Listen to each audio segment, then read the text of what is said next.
በአካል ግን እንደዚህ ቆንጆ እንደሆን ካላወቅኩም ነበር። አዎ ግልጽ እኮ ነው። አይኖቹ በጣም ነው የሚያምሩት። በቃ ከዚህ በኋላ ላንቺ ስል አልጨፍናቸው። አፍንጫም ደስ ይላል፣ ጆሮቹ ያምራሉ። እስኪ ጥርስ የበዓል በግ አደረግሽኝ እኮ። አርደሽ ልትበይኝ ነው እንዴ? ደስ ይለኛል ማለት ስቀልድ ነው። እሱ ይሻላል። እስቲ ስለ አንቺ እናውራ ደግሞ። ምንድን ነው የምትሰሪው? ምንም ማለት ስራ አንተ ነህ። ስነሳም ስሄድም ስቀመጥም ስወጣም ስገባም አንተን ማየት ነው ስራዬ። እኔ ያለ ምን ሰርቼ ነው እንደዚህ? እንዴ ምን ያልሰራው ነገር አለ? ትዝ ይለኛል ለመጀመሪያ ጊዜ ያየው ሰዓት ልቤ ቀጥ ልትል ነበር።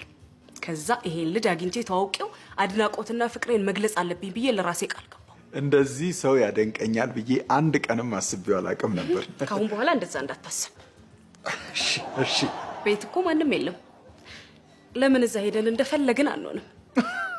አይ ችግር የለውም። እዚሁ ሰው ባለበት ብናወራ ይሻላል። ምን ነው ታግተኛለች ብለህ ፈራህ እንዴ? አትፍራኝ እሺ። እኔ እኮ በራስ መንገድ ነው እንድትወደኝ የምፈልገው። እስቲ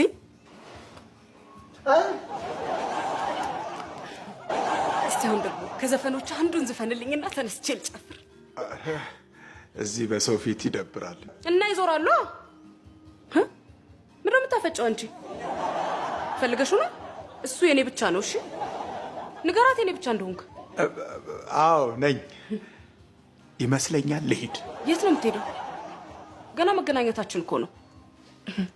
ደግሞ ስምህን የት ጋር እንደተነቀስኩት ማየት አትፈልግም? በቃ 5 ደቂቃ እቀምጣለሁ።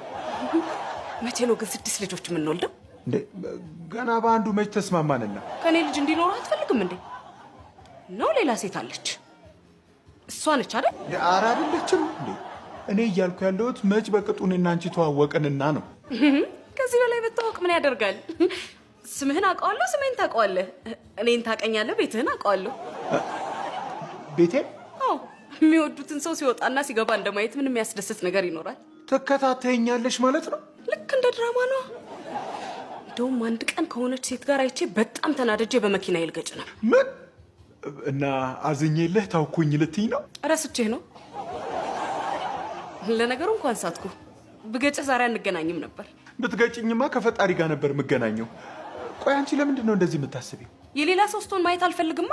ቆይ ከዚህ በኋላስ ገጭተሽ እንደማትደፊኝ ምንድን ነው ማረጋገጫኝ? አይዞህ አትፍራ፣ እኔ ያለሁልህ። ስለ አንቺ እኮ ነው የማወራው። ቆይ ከኔ ሌላ ሴት ጋር የመሄድ ሀሳብ የለህም አይደል? እንደምትገጭኝ እያወቅኩኝ እንዴት አስባለሁ? ስለዚህ አትፍራ።